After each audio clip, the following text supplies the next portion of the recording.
Hello, this is episode 69 of the podcast called Blood and Rain. I'm your host, Arthur Dane. Today we have a guest from our corner of the internet that many of you have requested.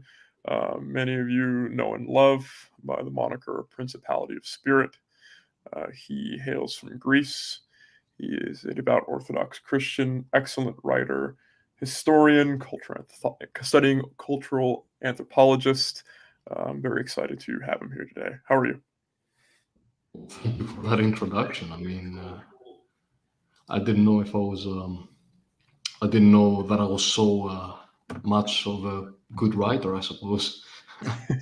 Never thought of it that way, to be honest with you. But I'm good, I'm fine. I'm very glad to hear it. Yeah, it's funny. A lot of the guys in anti-fragile fitness, they've requested you specifically. Well, actually, a good half of them. Um, So it's very good to have you here. You and I have sort of rubbed shoulders amongst our friends for, I would say, gosh, a little over a year now. Yeah, Probably the fall of 2021, so roughly a year and a half. And you and I were rarely formally introduced, but what caught my eye is seeing another Orthodox Christian in this neck of the woods. We're kind of surrounded by Catholics and Protestants alike. Um, indeed. Yeah. and people who are very much entrenched in the glory of the West. And while my blood, all of it comes from the West, this, with the exception of the small bit of Sicilian blood that I actually have from the Greek side of Sicily and Siracusa. Um, Yes.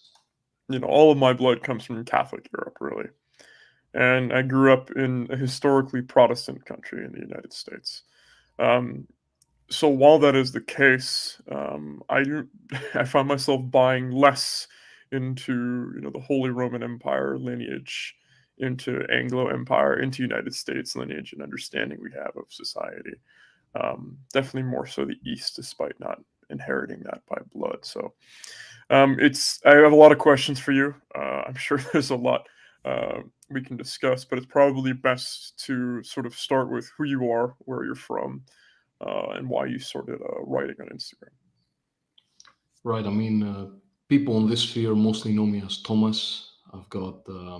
My baptismal name is Athanasius. I don't care to share that. I don't mind. Well, I come from Greece. I've lived here all my life. I've only ever been to one other country, and even that was just crossing the border pretty much a little bit into Bulgaria. I've studied here for a long time, and I suppose this whole thing just starts very early on when I was still a teenager, and I got involved into a bunch of things. First and foremost, Gamergate, which I don't know how many people know this anymore. It's a bit of for old geezers like me on the internet. And I got into a lot of these political scuffles, I suppose, on the internet. But as I developed and as I grew, and I was always interested in history from even when I was a kid, when I was like 12 or so. And I really got into history then, and it continued for the rest of my life. And as I got more into it, I started thinking more abstract. I didn't really care that much for the sort of common petty matters of the culture war. Not to denigrate that, there's a fight to be had, but we need to first look at, sort of priors and principles before we can even move on there. Yeah, it's when you start getting into these parts of the internet, it's quite alluring to know that there are people on your side of the political spectrum actually out there. It's somewhat affirming that you're not entirely schizo and fulfilling the memes of Taxi Driver and Drive and whatnot. Um, Absolutely, yeah. but there's a certain threshold. Like you get to a point where okay, well we're all here. Now what? And some people like to resort to infighting, and some people like to resort to being very legalistic with their side of the faith. Some people like to resort to playing the who's the most prepared for the Mad Max scenario contest, and all of those things just sort of die. Um, no one's really taking these things further and developing them further and sort of forecasting what potential scenarios do we have ahead of us. Um, how can we best prepare for these scenarios? If we find ourselves in scenario A, B, C, D, E, F, or G, how would we react? What are the solutions to this? 3 years ago, you would have been convinced, well, 3 years ago, COVID really it just started. I remember hearing that I wouldn't be coming into work on St. Patrick's Day, which is a big deal. Um, and so maybe about, give or take a month, people would be sort of speculating when it is that we're all going to be living in pods and eating bugs. And some people were game planning collapse, being prepared for a war torn civil war of winner take all, this new era of warlords in the United Yeah, States and elsewhere. yeah, Um, so everyone has like this sort of forecasting, but very few have actually gotten it right because I don't think very many people are understanding all the pieces on the board, to be perfectly honest. Um, but it gets to a point where you actually have to ask, like, all of these people that we're rubbing shoulders with, what is it that we want aside from the collapse of the current status quo?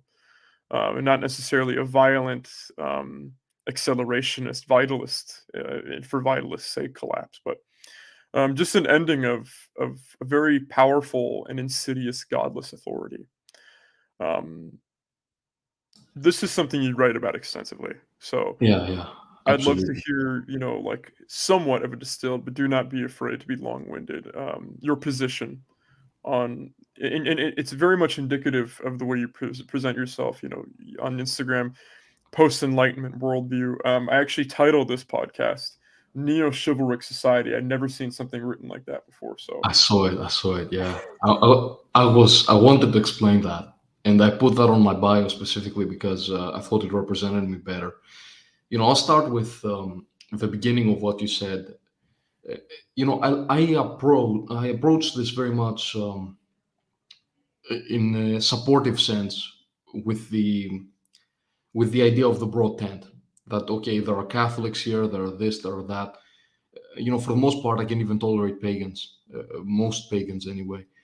I really only get into trouble with a lot of these very hardcore types that just won't accept a broad coalition. They just don't care. And with those people, it's a waste of time to even try and talk to them about it. But obviously, within a sort of a broad tent, we're going to have tons of disagreements.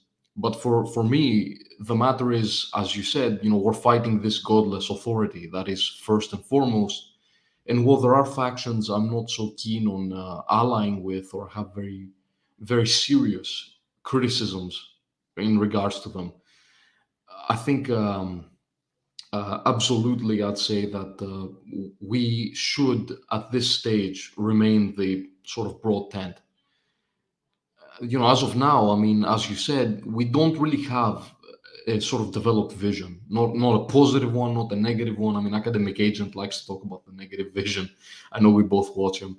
You know, we don't have that. We don't have that even. Like, okay, we know we're fighting some people, but who are we fighting? Exactly. Are we fighting a certain, religious and ethnic group that certain segments are pointing to? Are we fighting the global capitalist bourgeois sort of class, which sort of puts us in a similar situation to what the left kind of says and thinks? Are we fighting a combination of a bunch of different vested interests? Is this a matter of the deep state or I don't know, the shallow state or whatever? I don't know. We need to define these things. We need to get the sort of groundwork level there. Now, if you want me, I can go into the. We can get into the neo chivalry as well, but I'll leave that up to you because I think I answered a different thing right now. yeah, let's. I mean, in response to your, very quickly, in response to your sort of your take on broad tent, I think honestly, anyone not to go down like sensible centrist, right? Like that whole magnum opus of AA, which your counterpart Thomas, Letters from the Ruins, and I, we kind of dissected that in our recent episode together. Um, it's kind of saying like sensible center is great, and in truth, we are. There are core metaphysical truths, tried truths and testaments that are applicable to any age. So, Thomas has been, misconstrued as a traditionalist when he's more of a reactionary, and there's a subtle difference there. Um, his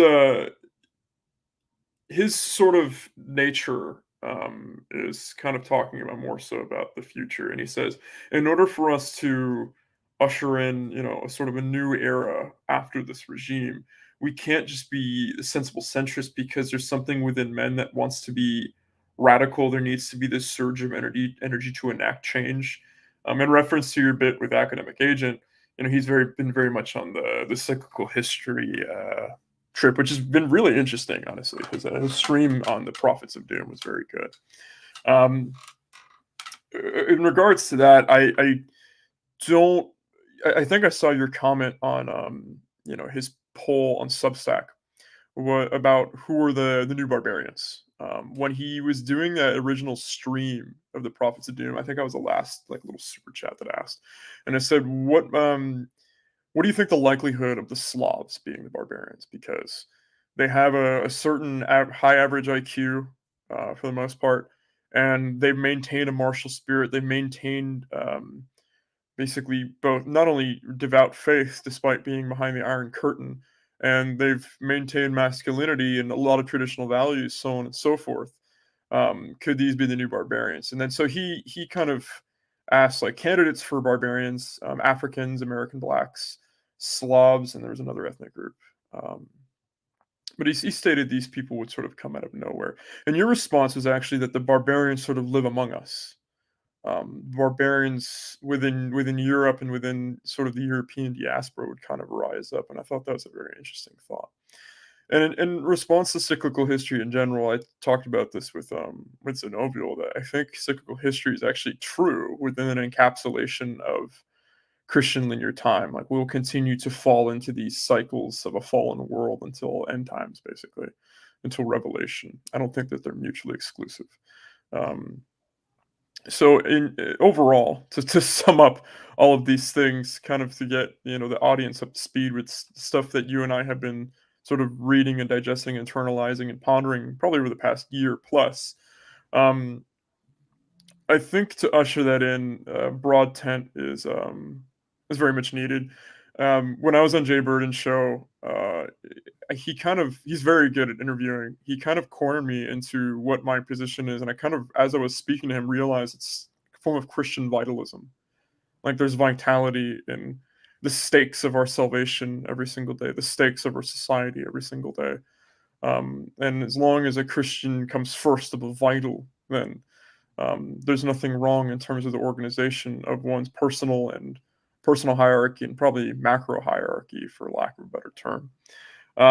So I think broad tent is accurate. I don't think that we can. I think maybe internally we need to, especially us as Orthodox in the middle of Lent right now, um, we need to hold the line and deepen our faith constantly. But we have to realize that it's not the ultra devout Orthodox alone who are going to be dealing with these matters of the world alone. There's going to be a form of coalition, and people need to be a lot less hot headed because the current regime, while it's more fragmented than usual, they're still orchestrating with each other, despite having a lot of opposites within their own camp, much better than we ever could. I would really like to. I've never seen the term uh, neo-chivalric society, or not society, neo-chivalric values or mindset. So, and I love that term, just seeing it on the page, because I was looking for your avatar and I checked your page again on Instagram, and typically I've been seeing post Enlightenment worldview, and I saw that, and like that's a new development. So, I would definitely love to hear, and I'm sure all the listeners would love to hear about sort of your original thoughts of post Enlightenment worldview and neo chivalric mindset. Of course, right. So, to begin with the points that you made, yeah, the thing with the barbarians is that the barbarians are inherently, what makes them barbarians is exactly the sort of vital spirit. Now, vital and vitalist have a slight difference. The vitalist is one who makes an ideology out of vitality, essentially. And in these times, for a lot of people, this is absolutely necessary. There's no other way to create a sort of a vital resurgence than that. But with people like the Slavs, as they were mentioned, and others, it absolutely is such a vital resurgence without it being some sort of explicit ideology, but simply by the nature and the sort of cultural and religious frameworks of these people by themselves. We'll leave that a bit to the side, though, since we have so many other things to talk about. Um, Here's the thing: the post-Enlightenment worldview is something I added relatively early on to the account bio because I didn't really know how to describe myself, but I added that in. It came right after I read "Why Liberalism Failed" by Deneen, Patrick J. Deneen, which was my not my first, but one of my first sort of introductions to more, I suppose, reactionary and traditionalist thought. Now, with that, I meant to imply that look, it's cliche at this point. People say it all the time, and it was often a critique, supposedly a critique levied at traditionalists, but really misunderstands the nature of what a traditionalist is. People always said, well, yeah, those forms might have been great in the past, but the past is the past now. We can't go back to the past, right? And people would say that all the time. There's truth to that. We're not trying to just revive some ancient corpse. We're not trying to be, I don't know, cultural and political necromancers here. That's not going to work. That produces a sort of zombie. That's what essentially the current elites, the current people who are running the society are doing. They're trying to keep the corpse of sort of American and sort of European and in general, I suppose, liberal capitalist uh, modernist optimism. They're trying to keep that alive, even though they've let essentially the postmodernists just hollow out the corpse and they're just holding up the I don't know, the skin suit essentially. Um, that's what they're doing, and we're not trying to do this. The point of traditionalism is obviously perennial truths. It's the idea that there are certain truths that reemerge again and again and again. And this ties in exactly with cyclical history and exactly with what you said about how cyclical history can work within the framework of Christianity, which I completely agree with you there. The point of cyclical history is that we're going to stumble again and again, and we're going to fall again and again, but we're also going to produce constantly these bursts of sort of golden age energy all the time. It's just going to keep happening. And what our duty is to guide this society towards that new golden age every time. It's to, in times like ours, it's to sort of weather the storm and to allow for the sort of the spring to come and for the new flowers to blossom after the long winter. And from that, we're going to get a new golden age eventually. And that's what we live for, and that's what we die for. We live and we die for this golden age, at least in this world. We're talking about the material affairs of this world. Now, spiritually, obviously, I'm an Orthodox Christian. That I think tells everybody what they need to know about what I think we should be doing spiritually, where our mind should be there. That's on the post-enlightenment front. That's the point. The point is we're not going back. We're using these perennial truths and this perennial understanding that certain forms can reemerge, and we're trying to make them work in the future. We're looking at the trajectory of the future and we're saying which one of these great forms is going to reemerge. How can we sort of make it reemerge today?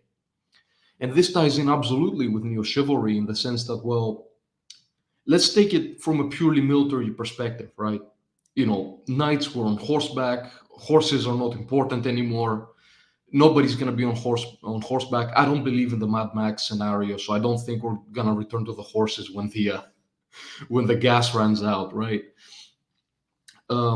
What is going to happen, though, is you could absolutely see, and you see this from a purely military technological sort of military and technological lens. We're going to see the development of such impenetrable armor, right? They're wearing Kevlar now. It's going to get to such a point where it covers the entire body again. There's a helmet that covers the face as well, and it's going to be impenetrable by bullets. And you know what's going to happen then? Well, we're going to have melee weapons again. They're going to be different melee weapons. I don't know. They're going to be, I don't know, lightsabers from Star Wars, cutting through Kevlar or something. But it's going to be that way. And obviously that's just the military technological part, but through such military and technological means is given the opportunity to us to for different forms of cultural and spiritual values to reemerge. And this is where I'm hedging my bets. This is where I believe not only is neo-chivalry something I'm very much fascinated in and I want to promote as a code of behavior, as a form of war and fighting, as a conduct for the warrior, right? But it's something that it can reemerge. That I truly, in my heart of hearts, believe that if we're not gonna see it, maybe we won't see it. Maybe our children won't see it, but our grandchildren, our great grandchildren, they can see it. Absolutely. I don't know. What are your thoughts on that? Yeah, that's a very interesting take, and I think it's rooted in material reality as the way warfare advances. Um, yeah, it's some of the AFF guys are kind of spurring out in the chat as usual. Someone said a firm Kevlar bodysuit. um, yeah, I think that's that Taff is laughing. That's kind of in line, and not kind of, it very much is in line with this idea that the only way is through, like you said. So we're not we're not going to go back and try to live in a zeitgeist. It's very, very sad to see people who are nostalgic for a zeitgeist, and more so like for more than a day, basically. Like I had this moment back when I was still in San Francisco, and I was working overnight security. I got off work and I took the bus to the Civic Center's train station. You go to San Francisco City Hall, it's just stunning. It's positively stunning, and you go just to that Civic Center there with the library and the museums and War Memorial Opera House and Davies Hall, where actually my mother got to sing. Um, it's different. It's very much different. Like it's not the San Francisco that you're seeing, in the news of Yeah, homeless people. absolutely. And that energy, I got really mad. I got deeply upset. And I was nostalgic for this time that I was not part of. Um, but that didn't last, more than, a couple of days. And so these people that you and I kind of rub shoulders with who aren't really producing much, kind of saying like, enjoy the decline, it's over, it's so over. There's no turning back. It's just A, they're not really rooted in history. B, they're not really rooted in reality. C, they're slothful, and they're actually in a lot of ways prideful, because they're thinking that their feelings about it, given the current set of given circumstances, and their notions of a current set of given circumstances are the be all end all. They're not really trusting in more than themselves. Um, So this idea that but there are things, throughout history, there are patterns there, like this, like you said, chivalric society. And the material reality has to get there. And right now ours is sort of decentralized in many ways, right? Um, and in some ways centralized in all the wrong ways. Um, we have, the American Empire has kind of been the most effective empire in the short game. I won't really say the long game. The long game, obviously Rome made a pretty solid run at it. I think the British Empire, for a good 300 years, Yeah. really had the world, and credit to people, credit to our Anglo friends. It's the British Empire acted in the interests of the British people until World War One. The last, real monarch of Britain was Edward VII. And, after they decided to, make a certain deal to destroy Germany and therefore eventually destroy themselves, the people who were going to take over post World War II were the Americans. And so it was. But it was sort of centralized. I mean, and again, this isn't really to kind of continue to promote AA's work, but I think what AA has done is distilled the origins of the empire we find ourselves in now, which isn't really much of an empire at all. It's more of a center of control that some might call a shadow hand, and in some instances it is. And in some instances, not so much. It's like quite obvious, but it's insidious, and it's not really something that can be fully resented. Unlike the Soviet Union, where especially for Christians, it was very clear, who it was that was being resented. Right, Lenin, Stalin, Khrushchev, all the way to Gorbachev. It's pretty clear, the clear enemy. We didn't really have that, and we weren't really aware of that until like the past, gosh, like the past 7 years, 8 years. Brexit and Trump were kind of like the wake up calls for a lot of people.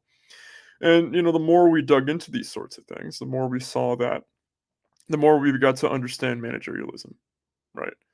Um, the United States, before it became hegemon, if that kind of United States became hegemon, we'd probably be living in a different society. If Germany, managed to either win World War One or secure the peace of 1916, we'd be living in a much different world. It wouldn't necessarily be, maybe in the case of Germany, for sure. If Germany became hegemon, we'd be living in kind of a Hellenic society right now. That's one of the few BAP takes that I really like, from a second episode. As far as the United States goes, like a pre-Federal Reserve United States, being hegemon is an interesting prospect because it's an empire created by Anglos, initially for Anglos, but in terms of what is written in the Constitution, really comes off as more of a, like, once again, propositional nation. But if it was pre-Federal Reserve, at least you have a hegemon that is actually consolidated, because there's no foreign, there's no external interest that's controlling its banking supply, and therefore pretty much everything else. So it would be much clearer the hierarchy, despite the fact that there isn't a monarch. There's a president, but I actually think that in the long term that'd be a lot healthier if that power was consolidated. The power we have now is not consolidated to the naked eye. It's foreign interest NGOs, all of these things that you and I know very well. Yeah, yeah, absolutely. And so until that's ruptured, right, that's really what's stalling metaphysically what is truth, right? Um, I'm not necessarily a monarchist. I know, correct me if I'm wrong. I know you and several of our friends are monarchists. I can't I am, quite. yes. Okay, I can't quite share that sentiment, probably because I am American. Um, and the reason I can't share that sentiment is not necessarily that I think that rulers, that monarchs can't be good rulers. Constantine, King David, um, there have been very good rulers, but oftentimes you'll get people who aren't necessarily ready to rule, and they get overtaken. Young rulers like Tsar Nicholas, and people who just become so absurdly decadent, like King Louis right before the French Revolution. Um, so what's stalling though, really, is this regime is preventing natural order from taking place because they hold all the cards. But as soon as those cards sort of rupture, you're going to see what's a natural order kind of return, basically. And in some instances, it's going to be a lot more decentralized than before, and in some ways, it's going to be a lot more centralized. I can sort of game plan all I want, and a lot of us can sort of game plan all we want. But it seems to me that as soon as that happens, your view of neo-chivalry, um, this sort of tiered society, could return. I don't necessarily think that's a bad thing. Um, However, I do think that some semblance of upward mobility within the hierarchy is very healthy for the sake of not to use a trope, but the cream rising to the top, because there are a lot of instances where the monarch isn't necessarily the cream of the crop. Um, you've talked about extensively. You've talked about meritocracy. So merit for merit's sake isn't really a deity and not something that should be put on a pedestal. But I'm curious what your view is on how rigid these sort of hierarchies should be. There are some people, and this will be the last like AA reference, but he said something the other day about like, I can't wait till um, the peasant class emerges because they just can't resist like the social media brain dead like mind virus where people are speaking in emojis. Like soon speaking properly is going to be aristocratic. And I was like, he's probably right, but that's very doomer and very bleak. Yeah. um so I'm curious as to like what level of rigidity do you think should be in place for like this post liberal world. Here's the thing. I mean, we gotta start from the basic principles of the entire thing. Um, Chivalry is composed of a bunch of parts, at least historically, if we're dealing with it, since I'm writing my thesis on it anyway. So, chivalry has mainly the martial ethos. That's the big part. The martial ethos is obviously the fighting and the sort of honorable conduct in war. That's one thing. Then there was the social ethos, which was about good manners. And I mean, we spoke about how, even normal speaking, as AA put his very, I would agree, very doomer point across, even normal speaking will soon be a sort of aristocratic commodity. And I mean, if you look at it historically, that's exactly how languages have gone. We speak about Demotic Egyptian, right? Which is, the Greek language that was spoken in Egypt in the Hellenistic period. That language was greatly simplified as compared to its, previous iterations, as compared to previous forms of Greek. But, if you try to learn it today, you're not going to understand a thing. Even if you are Greek yourself, you're not going to get anything out of it. It's going to be very difficult for you to go on with it. To a lesser extent, you see this with medieval, sort of Byzantine Greek. You see this in other languages. You see this in English. You can see this in Old French. You can see this. I mean, Old French is unintelligible with modern French. It's only Middle French that they can actually understand even today. And even then, it's sort of a partial understanding. Anyway, not to get too bogged down into the details, but it was good speaking, good manners, all of these things. And this is another feature. Again, if we take just the language part here, we could see a recurrence of a sort of aristocratic versus sort of plebeian language use appearing once again in the modern world. Once again in this new world that we live in, rather postmodern, you could say, as I have it on my Substack. The world of postmodernity. That's the thing. And this is the second part of chivalry. The second part of chivalry is manners, it's good speaking, all of that. Third part is the religious oath.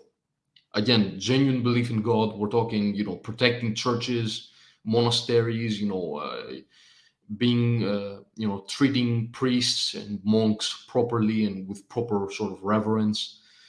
All of these things. When you combine these things as the basic aspects of chivalry, the martial ethos, the courtly manners, and the religious oath, you can find these even in societies, I suppose, in certain short bursts of energy, even in societies that are not monarchist, that are not traditional. You could argue that in the Third French Republic, the one that existed right before the First World War, that even then there were these people spreading these values. And we mentioned the British Empire before. The British Empire could be said to have invented its own sort of form of neo-chivalry as well. And because I think I didn't explain this, I will say this as well. In this regard, that as you say, you were more on the West, and you started then, sort of pushing aside, the Holy Roman Empire, and sort of looking at the majesty of the East. For me, it was kind of the opposite course. Although, when I was a kid, I always played with knights and everything else. But when I grew up, I was very much into sort of Byzantium. Yeah, we're very nationalist here, we're very patriotic. We like our Byzantine history. We're a big empire, great stuff, right? And as time goes on, I really admire those brief periods in Greek history, like the Principality of Achaia, which I have a post going on, and the Latin Empire, which I actually did a post on, where you had this mixing of the Western knightly and sort of chivalric ethos with the Eastern traditions of governance and religion, right? Well, obviously there was a lot of Catholicism coming in as well, but you get my point. There was a sort of a mix there, a sort of a harmony that I find very absolutely amazing to look at and to study.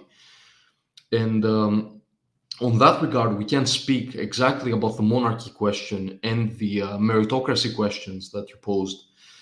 Um, in regards to meritocracy, I completely get your point. I'm not in favor of a complete caste system. I don't think a complete caste system is really European, frankly. I don't think it fits very well with the cultural traditions of the Europeans uh, in general. I would say that regardless, though, a lot of the time, we say we pick the best person for the job. When you look at it, you just pick a person that's maybe, does something like 5 seconds faster than somebody else. Then I don't know if you took, I don't know, the son of the president. There are other cases, obviously, where the son of the president is an imbecile, so you can't put him in charge of the functions of the corporation or whatever, because then you're going to have a lot of trouble. But for the most part, we're talking about people of relatively average, higher than average intellect, and especially when you consider that aristocratic families, first and foremost, had to get there. I wrote this in the post, which you no doubt read about. You know, when you consider that these people had to attain their titles, defend their titles for centuries and millennia even, and keep them to this day, and then that they were also marrying other people who were doing the same thing, you kind of end up with a certain degree of sort of natural selection, taking out all of the bad rulers and the imbeciles and the people with various cognitive or other disorders, and you end up with a lot of people who are sort of above average intelligence, very highly educated people, through of course the means that they have as noble families. That's kind of the gist of my anti-meritocracy argument. It's not to say that we shouldn't refresh the classes with time. That is obviously something I would absolutely agree with. But it is to say that what we have now is a sort of confusion where everybody can become everything, but nobody actually knows what their place in society is. Nobody has this sort of, I suppose, Platonic idea. Plato put this across, and it made a lot of sense to me and really connected. And that's when I started thinking about it. That in society, people should understand, that they have a place in society and they should feel valuable in that place for them, which is made specifically for them. And what you saw in a lot of cases in the 19th century was not people choosing to go to the cities and becoming, workers in the factories in hopes that they can make it rich or whatever. A lot of the time, it was people who, the government would go to them and they'd say, "Hey, now you're a free farmer." And that person, would be a serf. And then, the government would go like, the government functionaries would be like, "Congratulations, right? Now you can enter the free market of labor, right?" And that person was like, "Well, I didn't care to enter the free market of labor. I was fine working here for, in the manner of my lord. I didn't really care to get involved in competitions or to go work in factories or anything else." Fundamentally, this was not, we both know this, and everybody else, I think, in this chat, most people will also understand this, that this was not a move of altruism. This was just them needing more sort of raw bodies to throw at the sort of factory meat grinder in the 19th century. That was the point. And these people, a lot of them didn't want to be there. They didn't want to do that. It's the same thing with when you look at old videos of women saying that they're anti-feminist in the 1920s and the 1950s. A bunch of interviews were conducted. I think you can find them online, and they just say, "Well, I'm happy with my role as a stay-at-home wife. I don't really care to take part in politics or vote or any of these matters. Well, why are you bringing these things up?" A lot of people had a concrete place in society, and they really liked that. And because other people were malcontents with that state in society, they wanted to tear the whole system down. And now we have a system where people just don't know what they want to be. They go to schools. I saw this in the post very recently. I don't want to, make this into a very big ramble, but I'm gonna end this soon. But I saw a post recently where kids were talking about how kids in the UK, pretty young kids, 6 to 12 or whatever, they were writing what job they want to be, and they all put down things like vlogger, a game streamer, Twitch streamer. Back in my day, in your day, I'm sure it was all like cop, firefighter, military. A bunch of other things. Maybe some kid would go like, I don't know, explorer or natural scientist or whatever, but for the most part it was a concrete jobs. Now it's vlogger and streamer, because that's what these kids see as easy, that's what these kids see as enjoyable, and that's what they know to do. This is the sort of confusion that I'm talking about. We don't know what we want to be. We don't understand that. We're just thrown in a world where there are a bunch of jobs that need to be done, and we just do things, and nobody's really happy with it. We just like it for the money and nothing else. It's purely material. Anyway, that's all. I think I can't remember what else, or maybe I missed the monarchy question. We can, I don't know, you want me to expound on that? Yeah, absolutely. I'm very pro ramble on this podcast. Pretty much every single guest who's somewhat long winded apologize. I'm like, no, like I'm not trying to corral you into a 10-second soundbite for a 24-hour news cycle. So, yeah, I mean, there's a lot to unpack there. In terms of kind of a martial society, I think that's sorely lacking, right? Yeah. Um, and I think whether you're a monarchy or not, if you miss that, you're going to have some kind of decay. Not to be quoting Ragnar Redbeard, um, but he's right when and this isn't necessarily like a lot of people will quote like, yeah, well, if they don't have some kind of Ares slash Mars worship, clearly they're going to upset the gods.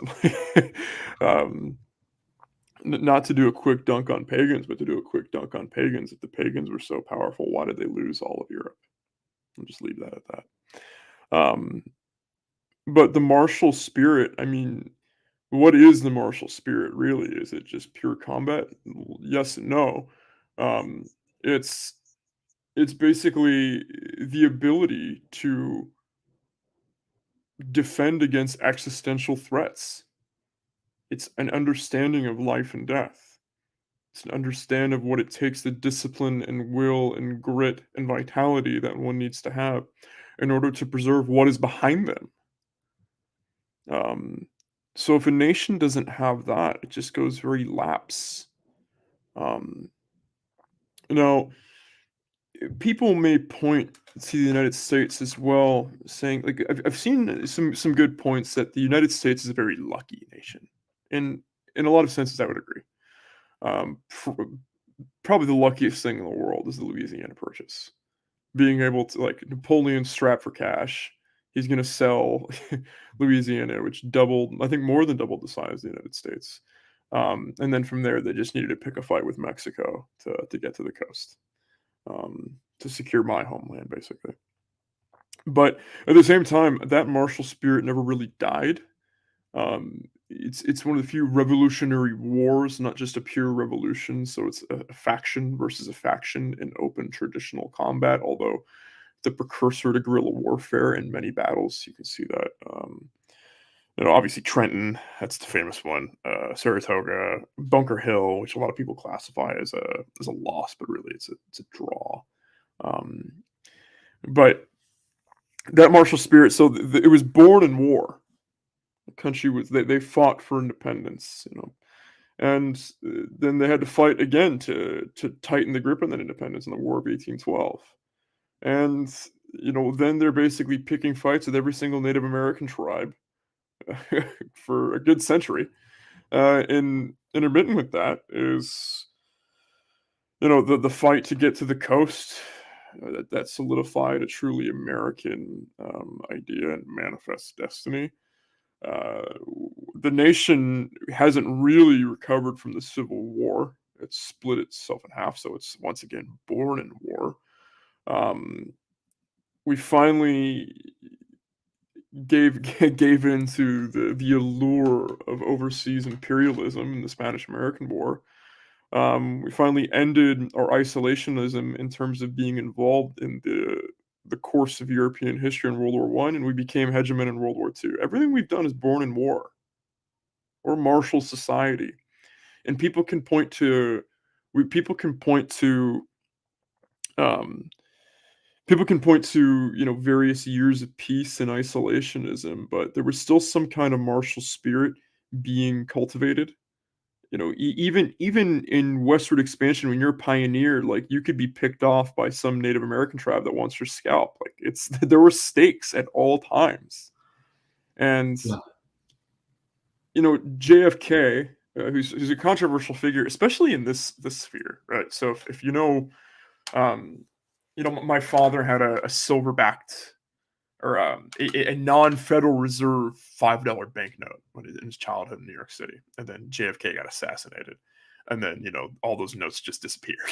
So take that information with a grain of salt, everyone listening. But that speaks as to some of the things that JFK was trying to do. JFK also talked about that there's a threat of weakness. There's a threat against physical fitness. So there is a martial, like, old leaders understood this need for a martial value, both on the micro scale and the macro scale. Obviously, I don't need to explain this history within Europe, because Europe has been fighting itself for as long as Europe has been around. But we're losing that. We're losing that in this. It's a symptom of the people who are sort of holding all the cards, like that natural order of things, faith, martial manners, language, custom, all of these things. It's all sort of wide open.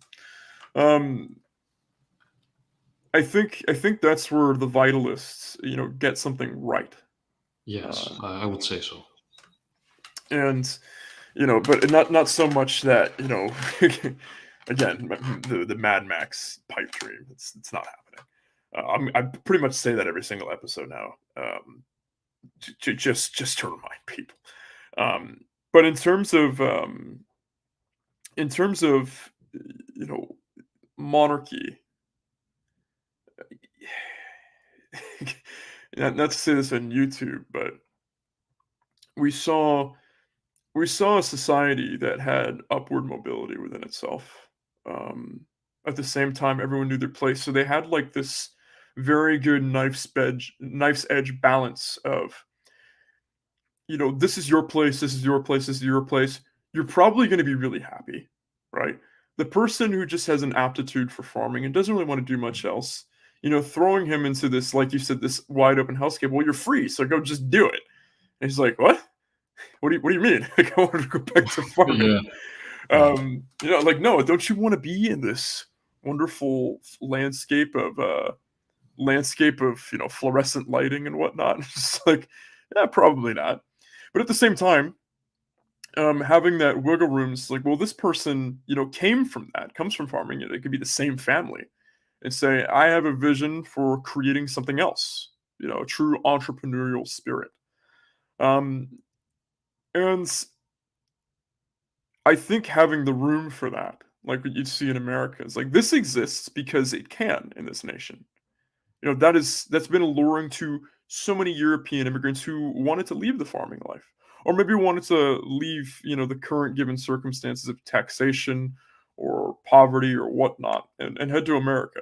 There's something about the capitalist system that does indeed make a lot of ships rise when it's not messed with. That being said, that's I'm not going to back these capitalists who say, if we just allow the market to correct itself, Like it's very much the equivalent of communists, who grew up in West Portal, San Francisco, or the Hamptons in New York, Long Island, saying, well, communism's never really been tried. Well, it never really can be tried, just like pure capitalism can't really be tried. There was a nation, there were a pair of nations that had this gradient of everyone has their place in upward mobility, and those nations were, the quote unquote bad guys of World War II. Things are centralized just enough. Things are decentralized just enough. Um, but was sorely, maybe not so much in the sense of Mussolini's Italy, because from what I've read, he had a good relationship with the Vatican.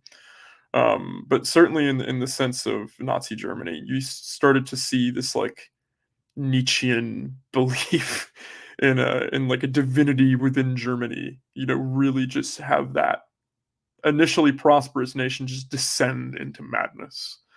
Um, the people who swear by, some BitChute things are probably screaming right now if they're listening. But if not, then suppose we can sort of carry on past that.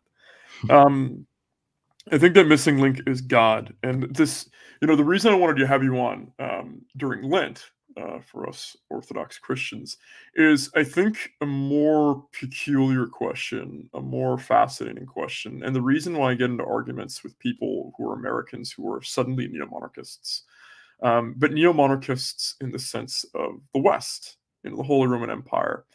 Um, the Catholic Church is alluring for multiple reasons. It's the tighter run ship between Catholicism and Orthodoxy. Like many Orthodox figures, especially in the West, will tell you that too. Like Father Josiah Trenum will talk about how they're basically the tighter run ship, in so many words or not so many words. And it's intertwined with a lot of the glory of Western Europe, and I can definitely see how that's attractive. Um, but getting into the councils, especially the first and second ecumenical council, figures like Mark of Ephesus, we know that the original structure of the church was not centralized around one person. Um, and this has been described, I think, it was really well distilled by the Orthodox Wisdom podcast, um, as the first sign of humanism in the church. We have that if Father Callistos Ware, memory eternal, he talked about in his texts, this kind of like cheeky joke that's not so cheeky, that the Pope is the first Protestant because he's the first to take the faith in his own hands. We know that at least you and I know, and other Orthodox Christians know, that the original structure of the church is, Christ at the top, and you have patriarchs, and that the church is both physical in body and spiritual in body, and the physical will inevitably make mistakes, and they're very open about that. But spiritually, over time, they'll be corrected. Key examples of this are the restoration of iconography, first by Saint John of Damascus, and then really solidifying that within the Byzantine Empire with the patron saint of my girlfriend, Empress Theodora. And we know that it isn't as centralized. And we know that Western Europe, is rooted in the centralization. These throne and altar type guys. So it's like the Pope, the King, so on and so forth. But you and I both know that it wasn't really always the case. So for people from the East, it's a bit different. There is kingship of Christ without a doubt. There's the emperor. At one point, there's the czar. But the religious structure is not exactly as centralized as it was in the West. And this is something that I'm doing somewhat of a ramble myself, but the somewhat decentralized nature of America pre-takeover, pre-managerialist takeover, actually metaphysically matches the decentralization of the patriarchs. So not necessarily, it's clearly not monarchist, but there are some parallels there. I've had somewhat of, and I'm curious as your thoughts about this. Like, we talk about saving the West, and I don't want the West to collapse. But a lot of what we understand the West to be now is rooted really in the structure of Catholicism, of the Pope, and the Holy Roman Empire, and then later on other monarchs, and that gave way to the splintering of Protestantism. But for us, we see a bedrock as something, and correct me if I'm wrong if this is not your view, but we see the bedrock as something pre-humanism, pre-schism, um, that's rooted in faith and in somewhat question marks, not as so much as bedrock solidified points. Like the Bible wasn't established until 200 years into the church. Things move slowly. Um, so to sum up everything that I've said in my sort of ramble, like I'm curious if you've given this any thought. I'm curious if you kind of what you think of the bedrock of society is. Is the West itself so intertwined with this post-schism worldview, this humanist worldview, that it needs to be completely ruptured or can be sort of deified on a macro scale? I had mentioned this at least as a pragmatic, I suppose, solution for the future anyway, in a completely different, a sort of an Instagram, um, not even stream, just sort of a live stream, those little live streams on Instagram with a fellow, I know, a good friend of mine called Diego. Now, there I said that, right now as it stands, we're probably going to end up with a sort of empire in the East, so to speak, and an empire in the West. And the empire in the West will probably rally itself around a form of neo-Guelphism, if we may call it that again. The Guelphs being the faction during the Middle Ages who were against the imperial authority of the Holy Roman Empire and in favor of the sort of temporal authority of the Pope. Now, as you mentioned, since we're Orthodox, and this will rub maybe some of our Catholic viewers the wrong way, since we're Orthodox, my understanding of Western history is a lot more, I suppose, sympathetic to the view of Dante and later on Evola, who would go on to essentially rephrase and add onto Dante's framework, that the sort of Ghibelline, pro-empire spirit of the Holy Roman Empire, that the idea that the emperor could be, in a way, a bishop, and in that sense have a certain spiritual authority of his own, that to me is a lot more amenable than the idea that the Pope has temporal authority to the extent that we saw later in the sort of Guelphist excesses, I suppose. And in terms of conciliarism, as you said, the early church was a council. The early church was ecumenical councils, and that's how it worked. This structure, it was rejected. It was a movement of conciliarism within the Catholic Church, and it was essentially destroyed. It was defeated. To me, as an Orthodox Christian, I look at that and I'm like, well, what is that? Why did you destroy it? Under which grounds is that not, Christianity as it was supposed to be in practice? But I don't want to get too much into these sorts of things because they tend to be divisive. I will say, as it stands, that maybe we will see a sort of unification around the Pope, maybe in the West. But what I suppose separates the West and the East in that sense is that the East has a lot more of an imperial tradition, in the sense of a literal imperial autocrat. We had that with the Tsar in Russia, we had that with the Emperor in Constantinople, and we have this in the various new other tsardoms that appeared later on, in Bulgaria, in Serbia, and many other places that imitate this exact sort of Byzantine political tradition.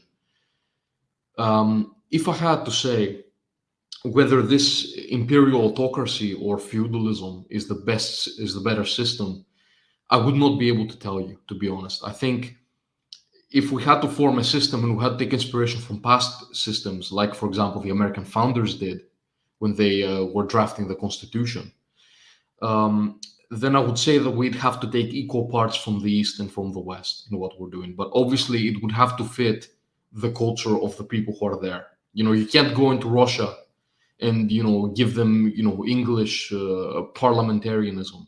It doesn't work. It cannot work. Now you could have English parliamentarism, say in France, have a certain French variety of it. Lots of people tried that. You could look at the Orleanists and the sort of Orleans monarchy as an example of that. And Francois Guizot, who I famously don't really like, kind of tried to do that, but really it has to be taken, I think, from, as you said, a pre-humanist sort of idea. For the English, parliaments are like their blood. You know, it cannot be avoided. For English-speaking people in the world, the parliament is an integral institution. Now, the supremacy of the parliament, or the monarch being simply a sort of a popular figurehead and nothing more, those things are not part of the English tradition. But the idea of a parliament having some sort of legitimacy and authority to make laws, that is there. That exists in the English nations. You can never do away with it. And I had some of my more controversial takes, to go back to how you began this point in particular. Some of my most controversial takes on the account was to say that the early founders of the United States were not just subversive Freemasons, like they're often called in certain parts of our circles, but that they formed actually a proper sort of aristocratic society, an aristocratic landowning society where the major landowners, or I suppose even the middle sort of landowners, had the right to vote. And those were the people voting. It was very properly aristocratic, even if it did not have a monarch. It had the president as a sort of substitute for a monarch, a sort of limited substitute. But even then, it was aristocratic to its core. And they took this inheritance from the English, and more specifically the British, who also had this exact culture, only obviously with a monarch in that sense. The other point where I got flack for arguing it, but I still stand by it, is that the early Whigs, who are often thought of as the precursor to modern sort of liberalism, before or during the time when John Locke and Hobbes and all the rest of them were making their little theories, those Whigs were not liberals, or at least not liberals in the sense that we think of them, and that their sort of proto-liberalism or pre-liberalism was actually not something harmful. These people, Evola makes this point as well on the two faces of liberalism. It's an essay by him. I think it is found in the Metaphysics of Power today. It's a book, a collection of his essays. Regardless, that's beside the point. He also says this. He argues that the English, as they are, they were properly traditional because these people were aristocrats who were looking out to defend their own privileges and their own freedom from monarchical excesses and from tyranny. And that's an all right point to make. I think that's a pretty fine distinction to make between that and the later thinkers who were ideological liberals, who were ideologically captured. That's what I have to say there. If I miss the point, remind me. I don't. I'm trying to tackle a bunch of things here. Well, maybe slightly, but I think we can get back to that. I think there's, before we keep going down that road, there's some interesting things to respond to there. I agree with your take about the States. The way the United States was, for much of its early history, it did function in that way. And, you know, who could vote then and who can vote now? This is not like I'm not trying to overturn the 3/5. I'm not trying to overturn, the 13th Amendment in response to the 3/5 compromise. I'm not trying to overturn. Well, I am trying to overturn the 19th, but whatever. Um, my kind of overall point is like, look who can vote in this nation. Not that lately votes don't really matter either, but look who can vote in this nation. Some people can't even tell you like how many you can't even name all the states in this country. Some people can't even tell you, gosh, some people can't even tell you like how to get from people in Oakland. They can't even tell you how to get from Oakland to San Jose or San Jose to San Francisco, or you take your pick. It's a bit sad, right? These votes are kind of just cannon fodder. Who can get the most exposure repeating the same thing to the people over and over and over again. Um, you know, there has to be, originally it was male landowners in this nation that could vote, and the nation is functioning pretty well. There are certain moral implications with this. Um, there's an interesting wave of slavery, like, I don't even want to say being based because I think that's a bit stupid, but like even to suggest that out loud. But there's like a recent like notion of slavery being like traditional and it's good, and I'm just like, that's not really something that morally in a heart of hearts that I can actually reconcile. Um, and some people will argue that the Book of Philemon being like an up from slavery epistle of Saint Paul, um, view that's like, oh, that's just a liberalist take. I don't necessarily agree with that, and I think that's kind of taking the anti-liberal lens a bit too far. So I do think there is a moral struggle with slavery, and honestly, that's a sin that this nation is paying for in more ways than one. You have a group of people in this nation that have been uprooted and don't really have roots. Marcus Garvey and the other Harlem Renaissance, W.E.B. Du Bois, but particularly Marcus Garvey wrote about this extensively, saying, like, we don't really have roots here. Like, our roots are in Africa. We should return to Africa. Um, because this is a very dangerous thing for the psyche of a people to not really know where you came from. So they had to create a culture from scratch. This is much different than like an Afrikaner in South Africa. It's like, yeah, we've been here, but before that we came from the Netherlands, basically. Um, and so in terms of the plight of African Americans, been pretty clear. In terms of the plight of the nation, though, the enemies of what it was traditionally America, like the state before. I talked about this extensively in multiple podcasts, but 1913, 1933, 1945, 1968, 1971, those 5 years that destroyed this nation. Um, Before that, like, this state would be able to be united, but they're leveraging this past sin of America, and that's just destroying this nation from the inside out. If slavery never occurred in this nation, we wouldn't have this gaping hole that can be exploited. Um, so that's in terms of voting, right? Um, I'm not necessarily saying that the people, just everyday Americans that may or may not be corralled in this, and I really hope that this isn't the case, because again, um, some of these people who hail from the United Kingdom I respect greatly, but this whole like, I can't wait for the peasant class to reemerge, and in some ways it is like tiny homes, overnight oats. It's like a gradual progression towards pods.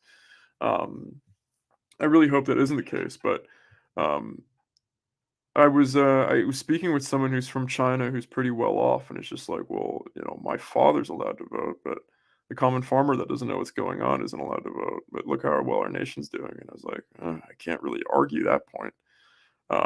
Then again, we don't really know fully what's going on in China. They're culturally a very private, face-saving society that isn't always going to display its full set of cards, its full hand of cards, rather. Um, But it is clear that, like, the people who don't really know what's going on shouldn't have the same value of vote um, compared to people who do. And some could argue that that's a symptom of saying, like, well, a lot of people aren't educated, and that's also the fault of the education system, which is true. There's also just hereditary IQ, so on and so forth, but there needs to be some kind of, like, tier of understanding of vote, and I can't even believe I'm saying this out loud, because I really haven't been rooting myself in, aristocracy, so on and so forth, but it's clear that, in the past, when the American populace was more educated with a higher average IQ as a whole, that it was just doing better. Um, and I think you're right about um, sort of the East and West. I've seen this term being floated around called the reverse Iron Curtain theory, that countries like Hungary, obviously with Orban.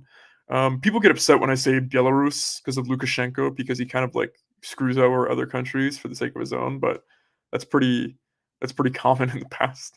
So Lukashenko in Hungary, Lukashenko in Belarus, Orban in Hungary, and then obviously Putin in Russia. Their people are doing better than the people of the West in a lot of different metrics. Russia is back on the gold standard with the ruble. American anti-culture that comes from where I'm from in the San Francisco Bay Area um, has been uprooted from their nation and just completely removed. The church is obviously being fostered heavily in many different cultural efforts. There are many efforts to expand, the family, right? To have more children, to preserve the future of the Russian nation. And this is being encouraged in Christian parts, and sort of quietly, just not really encouraged in parts like Chechnya or Dagestan that are predominantly Muslim. So there's this idea of the reverse Iron Curtain theory, and in terms of prosperity for the average citizen, that seems to be correct. Um, you have like the potential to be making more money in the West, right? There are plenty of Romanians who go to the United Kingdom. Um, there are plenty of Albanians that go both the United Kingdom and France. A lot of people are still trying to go to Western Europe to make money, but in terms of just well-being of indigenous peoples, it's pretty bad. There's some white pills ish in Italy, Sweden, France, maybe. But in terms of the reverse Iron Curtain theory, it seems that Eastern Europe is picking up steam much quicker than Western Europe. This new worldview that you're talking about.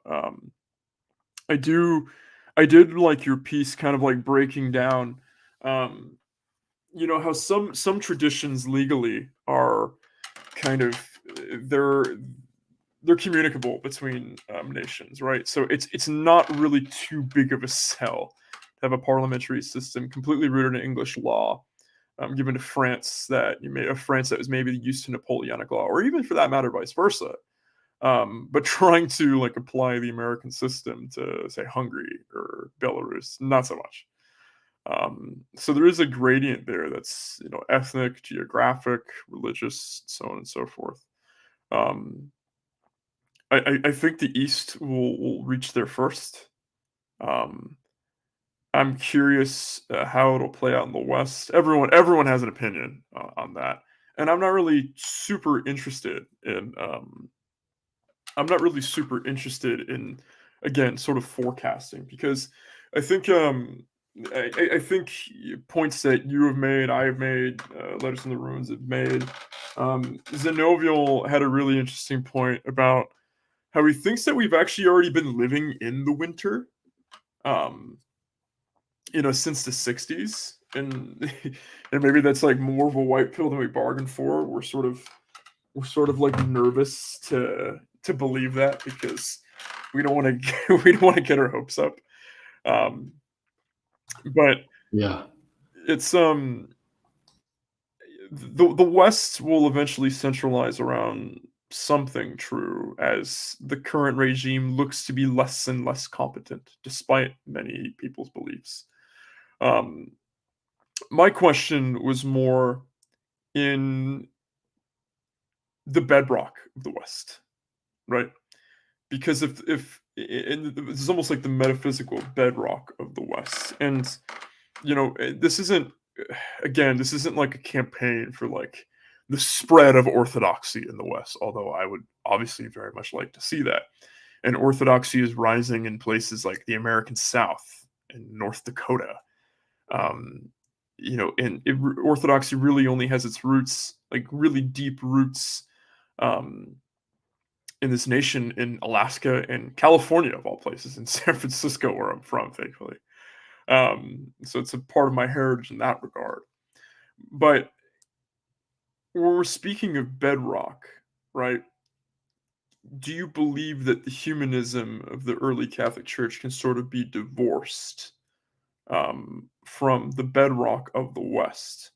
Or do you think even that will sort of come into question? Maybe not necessarily not specifically Catholicism itself, because again, you know, I don't really enjoy picking fights with Catholics on Instagram. I think it's all very cringe. Um, Me neither. and Yeah. I think any Orthodox guy who's like, and you see this with just new Western converts, honestly. You're just like, yeah, I'm gonna do my part. It's like, nah, you're missing the point, man. You're missing the point about the personal praxis, and really just the cross to bear in the faith. If you're just picking fights with Catholics all the time, um, but I'm curious, maybe more metaphysically now, of humanism and Catholicism. Do you think that can be divorced and be sort of a stopgap for the West, or do you see this being a lot more painful? In regards to that, um, here's the thing. I think that the sort of humanism that has already, since it has already occurred, we're going to have to deal with it. And we're going to have to deal with it. We're going to have to deal with liberalism. We're going to have to deal with the fact that all of our countries are, at least in terms of it, their ideal or supposed form, they're all liberal democracies. You know, that's the sort of classification they're trying to get at anyway. We're gonna have to deal with all these things, and you said we don't want to, you're not really interested in forecasting. I would say the same. So I'll only sort of content myself with the East while doing this. I think the way out is truly the sort of strongman, quote unquote, sort of dictatorship, again in quotes, um, that we see in places like Hungary and Russia. I think that you can find parallels between that and the Hellenistic age. How in the Hellenistic age, the various city-states went from having functional democracies, at least on the local and provincial level, to essentially everybody being an individual, nobody really caring about politics. You had all the same sort of culprits that we see today, stoicism and epicureanism. People were like, yeah, we're just gonna go found a commune in the woods. The Epicureans. The Stoics would just say, yeah, you just gotta ignore everything that kind of happens around you, not really care about it, not really deal with it on an emotional level. And had all these individualist philosophies, and at the same time you had all these essentially strongmen taking over states, and having the wars of the diadochi, call them diadochi, diadochi, I think it is in English, I suppose. um, Without getting sidetracked there, as for the West now, there I don't really know how it's gonna go. I can't tell you. Again, we're not in the business of forecasting, but what I could say about the sort of bedrock of it, if we're looking to get down to the bedrock of the West, I would say that it would absolutely need to be something before this sort of humanism that we see, that we've been seeing since the 14th century at the earliest, but the sort of more, I suppose, secular humanism that has existed since at least the Renaissance, pretty much. Those things would have to be done away with if we're trying to get at what it really means to be a Western European, right? As for the rest of the elements, I mean, it's a really big discussion as to what makes the Western European a Western European, sort of broadly, I suppose, or what connects that culture. And a lot of it has to do with Greco-Roman civilization, but a lot of the rest of it has to do with essentially sort of Nordic warriors carving out feudal states all over Western Europe, and Germanic warlords. And the rest of it just has to do with the legacy of Christianity as a faith, as well as certain elements of it being unique to the Catholic Church, and others being unique to the various Protestant, Lutheran, Calvinist branches around there. We could separate that all away and dig at the bedrock, but I think a much more, I suppose, useful direction would be to say that, well, okay, these things are here now. What do we do? How do you, if this thing is truly so harmful, if we diagnose this thing as really harmful, how do you push it aside? How do you destroy it, right? How do you take it out of people's minds? Because people are working under it right now. How do you If this thing is very advantageous, I mean, but it's not, either properly Christian, or it's not, properly Western or whatever. How do we integrate that? How do we harmonize that with these other elements that we consider to be more important? And through this, we're going to get this process of cultural transformation. And since the winter, whether the winter has started since the 60s, which I can see the point for, I give it to, Zenovio there. I really see that point. It truly is that, we kind of run out of creativity and cultural vitality in the 60s, pretty much, as a civilization, against the sort of modernist optimism that I mentioned in the beginning.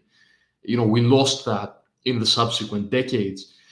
And what we will see is a very long cultural transformation that tries to do away with certain elements and combine other elements.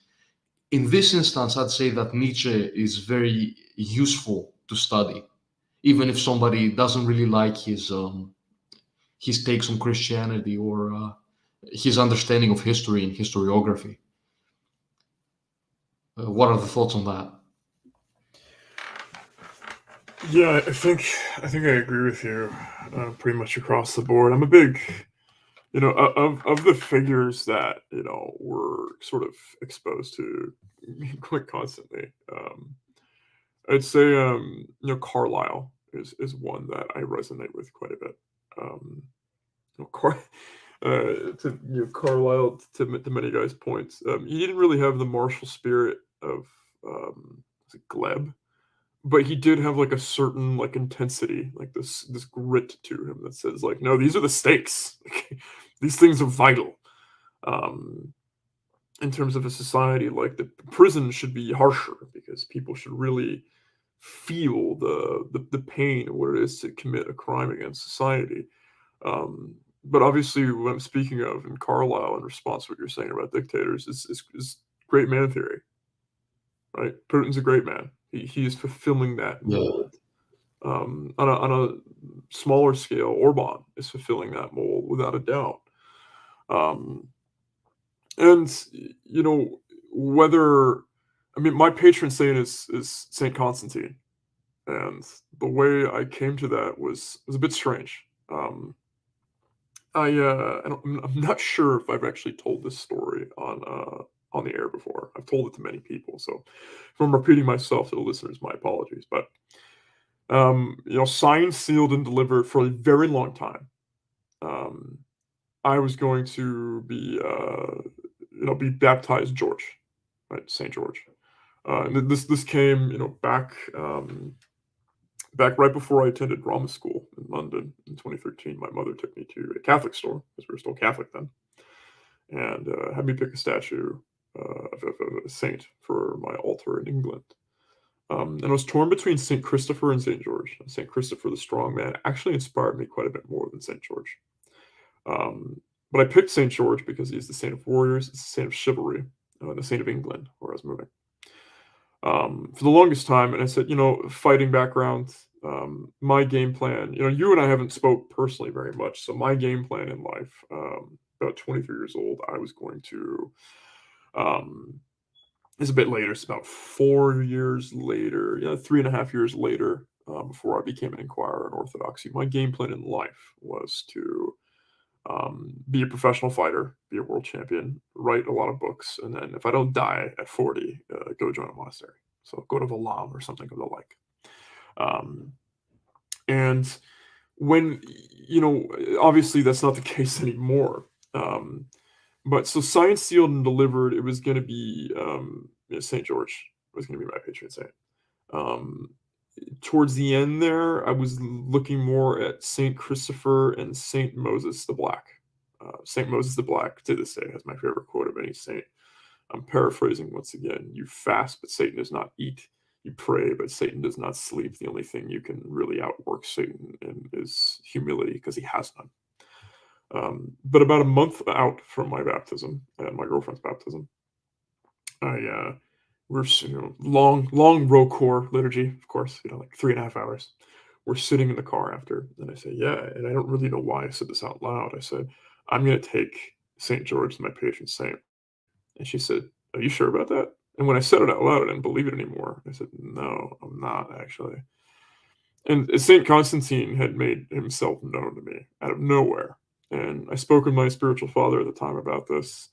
And he urged me to sort of take him as my patron saint. But you look at Constantine's life, and he listened to God before baptism and so many things, um, through this sign conquer, converting his soldiers, painting the crosses in the battles in Gaul, the Edict of Milan, the Council of Nicaea. He put his life on the line so many times with, in both just typical battle and decisions like allowing Christianity in Rome and then making it a Christian nation. That could have had him pretty easily assassinated, because people were assassinated for a lot less when they're the emperor of Rome.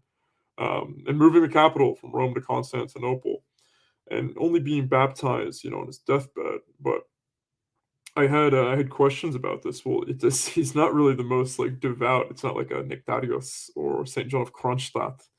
Um, you know, am I really? I had the question: am I really relying on the prayers of this man? And they talked about, not every saint, not every Christian is called to this life of monastic. Not everyone is called to be paisios. Um, these are there are soldiers, there are theologians, there are very, seemingly random martyrs.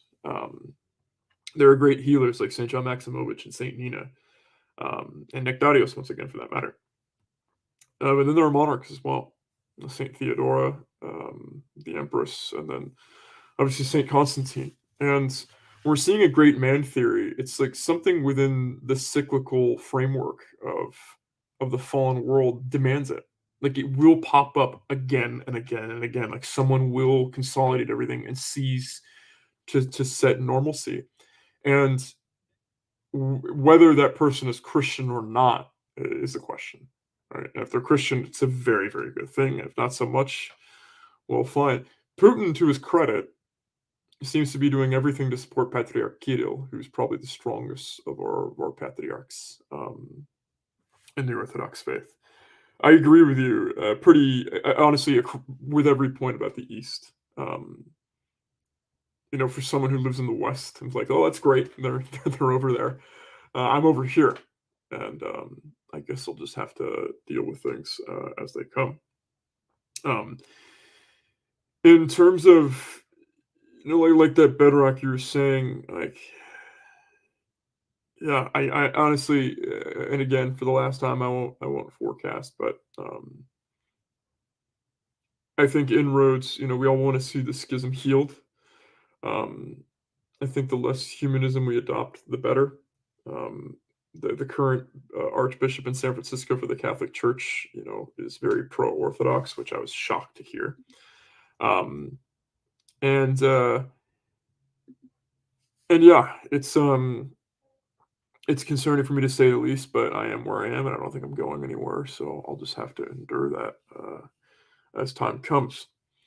I'm curious, shifting more and more towards Orthodox topics as it is Lent. Um, when I first came to the faith, I came through ROKOR, so Russian Orthodox Church outside of Russia. I am now OCA because, for many reasons, we were led to OCA. I'm currently in Chicago. We were led to a cathedral, and because the other part of that is I'd like to see the Autocephalous Church of America grow, and it is growing. But I came through ROKOR, which is pretty hardcore, long liturgies. First somewhere else in the Bay Area, and then at Holy Virgin Cathedral, the Cathedral of Saint John Maximovich. But I was advised by and it's funny. I actually prayed as to what church to go for the first time, and there was a Greek church closer to me, and something told me don't go. Go to find a Russian church. And I thought, really? I don't know if there is one. I found one. And that was kind of later confirmed to me by my first spiritual father, and he said, "Yeah, the Greeks in America have Americanized. Like there's pews in their churches, and they're a lot more lenient to liberalism." And it seems to be the case. It seems to be the case, with people like Bartholomew and whatnot. Um, and going back to the period of right after post Ottoman rule, it seemed that the upper echelons of the church were not really enduring liberalism very well. But what I've heard from a lot of people is that the clergy in the parishes are still quite devout. So I'm curious, as a Greek and someone who's in Greece, how do you view the state of orthodoxy in the Greek nation? Here's the thing about that.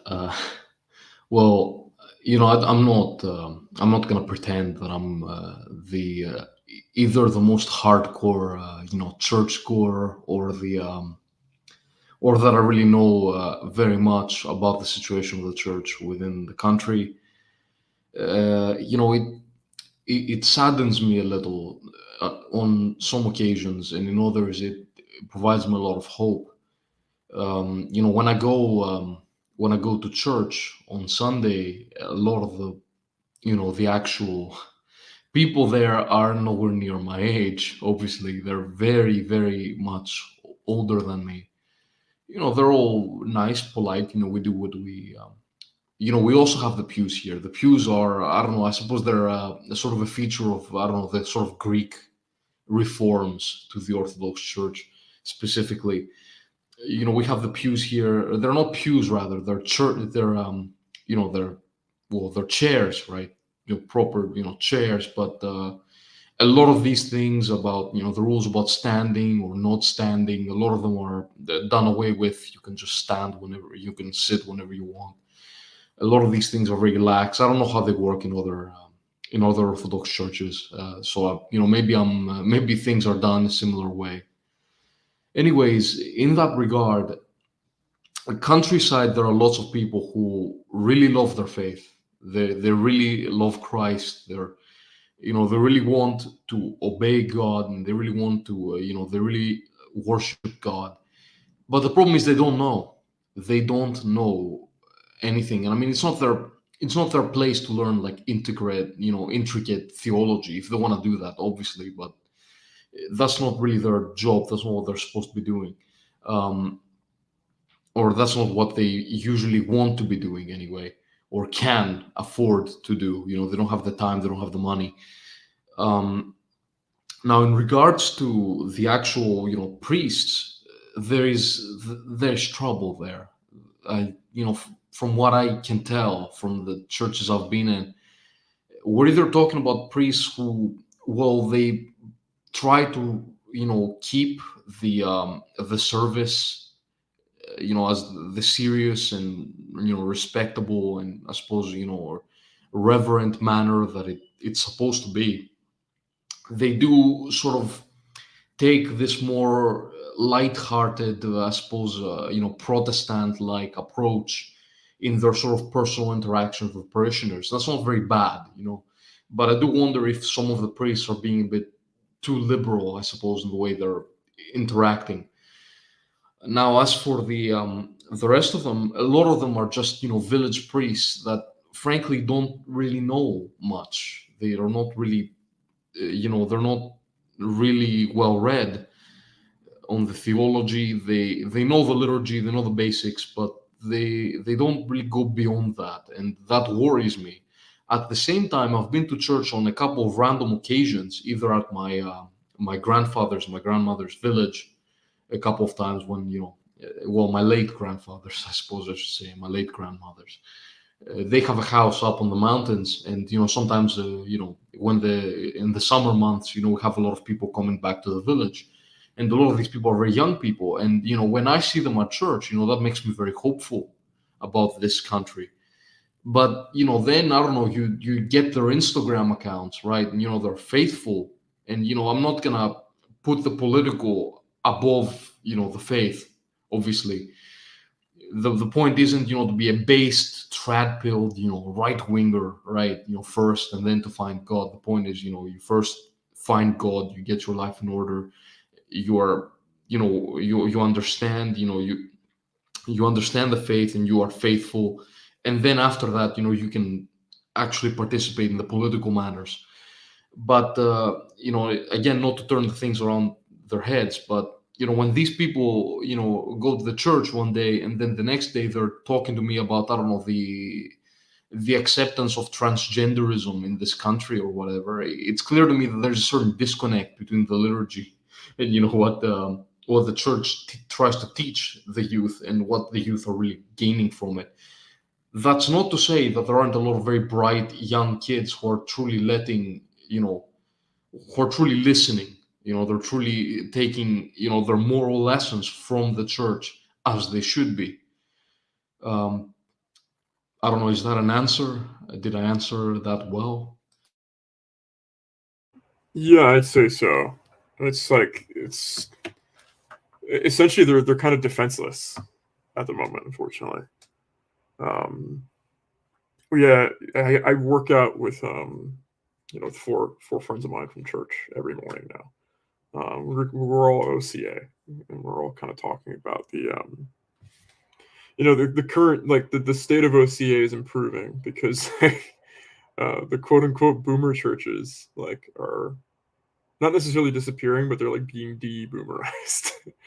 um, and the boomer priests who are really lenient, really quiet about things are retiring, and now we have an amazing archbishop who's, I mean, in person, very clearly very patient, very caring. Another Californian, um, but he's taking a pretty hard line. He's saying things that need to be said. So, um, in terms of like walking the faith, what is being allowed is it's very slim, and as it should be. Um, None of this sort of like, well, we need like you said, we need to be like really welcoming of transgenders. A concerted effort for transgender acceptance. It's like, well, welcoming and accepting are two very different things. Um, if someone is trying to heal from that mental illness and come to the faith, obviously, where else are they going to heal but the hospital that is the church? Um, but the line does need to be there. Um, is there any hope for that situation in Greece? Like, are there any people higher up who are sort of saying the things that need to be said, or is pretty much across the board the higher clergy um, falling hook, line, and sinker for this? I mean, the upper ranks for the most part, and a lot of the, I suppose, more major, I suppose, metropolitans um, are very vocal about these things. They are generally more conservative, but they're conservative in the same way that, I don't know, a Protestant church in 1950s America or 1960s America would be conservative. It's the sort of the conservatism that is built on sand. You can tell that they're not going to give in now, but your thought is, well, give it 5 years, give it 10 years, give it 15 years, right? I mean, I've been in a situation where we had a priest who was actually saying pretty interesting things. I wasn't. I'm not the biggest sort of supporter of the anti-Islam line that was very big on our sort of sphere back in 2016, 2017, where it was all about how the Muslims are gonna come in here and they're gonna destroy our secular values. That was the big takeaway then. And obviously now we look at that and we think, well, we were kind of taken in for fools, right? These forces wanted us to essentially liberalize the Muslims so that neither one of us would have a proper rooted religious identity. But anyway, this priest was a very sort of leaned into a sort of religious nationalism in a certain speech he gave to the to the church. This was in Thessaly, I suppose, or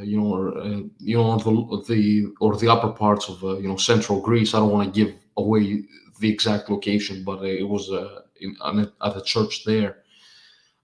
He started speaking about the migrant crisis. That was the big thing back then, and he was talking about how these people were like Islamists and how are we okay, yeah, Christian charity and all that, but I mean you can't let like murderers and suicide bombers in, right?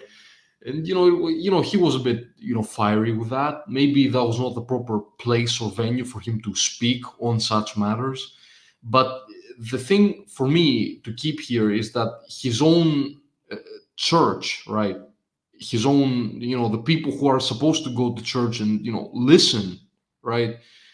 They did not want to listen. I mean, my own mother included, they did not wish to listen. A lot of them were just, were rather, I suppose you could tell, they were rather unsettled by the message, because obviously there's a certain, spiritual warfare going on right now, where the currents that we see, in power right now, sort of globalist, liberal, postmodern, deconstruction, subjectivist, anything you want to call them, all of these currents that are supported from the top, these currents have taken such hold of people's minds that the church is really struggling to wrestle with that. And I don't know, I can't tell you how that's gonna go. I can tell you that I believe that yes, the church cannot be, that the devil can never prevail against the church, as is often quoted. I do think that that's true, that our church is eternal. It has to be, because we believe in it. And this is what Christ said. And if we believe in Christ's divinity, in his divine nature, if we believe that this is what God intended for us, then obviously the church is not going to perish. So I think we will find, I'm hopeful anyway, that we will find a way out of this. But when you look at it on the ground, when you don't look at it spiritually, when you get too deep in the sort of material, in the weeds of the material world, right? It looks a lot more grim, I suppose. That's the trap of, I suppose, doomerism in this case. Yeah, that makes perfect sense. One can hope that the structure of the church, the council, will prevail in this instance. Um, things like making inroads with Francis when one singular person doesn't have that authority. Um, the Mark of Ephesus prevailed to prevent heresy against all the other patriarchs and bishops who were adopting it. And in this instance, between the likes of the Moscow Patriot, Romania, so on and so forth, that God willing, that this heresy that is beginning to take hold in Greece can be destroyed. It's the heresy of ecumenism. It's the heresy of the godless authority that Father Seraphim Rose wrote about extensively, and that we face today. We're coming up on time, but this has been very much a pleasure. It's been a long time coming, and we're going to have to do this again in the not so distant future. Where can people find you? Sure. People can find me on Instagram, principality of spirit. Besides Instagram, I don't really have much. I have my Substack, which is the Celestial Circle, is what it's called. Again, the URL is Principality of Spirit, this time without dots, and then .substack.com. I mean, if you type that in, I think that's gonna show up. I mean, these are the main spots, and I'd say I was glad to be here. I really liked this conversation. There are tons of topics. We opened 1,000 topics, and we could go really in depth into a lot of them. We could like sort of focus in on a couple of these, and do a couple of shows after that. Anytime you're available, we can discuss it. Likewise, no, it certainly is the first, but most definitely not the last. And whether it's here or the upcoming panel podcast that you and I will be involved in with Carolus Press, I think we'll be Oh, able that to. too, yeah. Yeah, Yeah, you're right. very excited for. I think between all of those, you and I will be able to sort of like hone in on the details of a lot of the topics that were brought up that we probably wanted to go further into detail with, but didn't want to get too in the weeds. So definitely looking forward to more specific podcasts between you and myself in the future. But to the listeners, thank you for tuning in. Give Principality of Spirit a follow both on Instagram and Substack. He's certainly one of the best of us. Um, give give Anti-Fragile Fitness a follow as I begin to shill a bit more. But as always, good night, good storms. God bless. Thank you. Good night. God bless.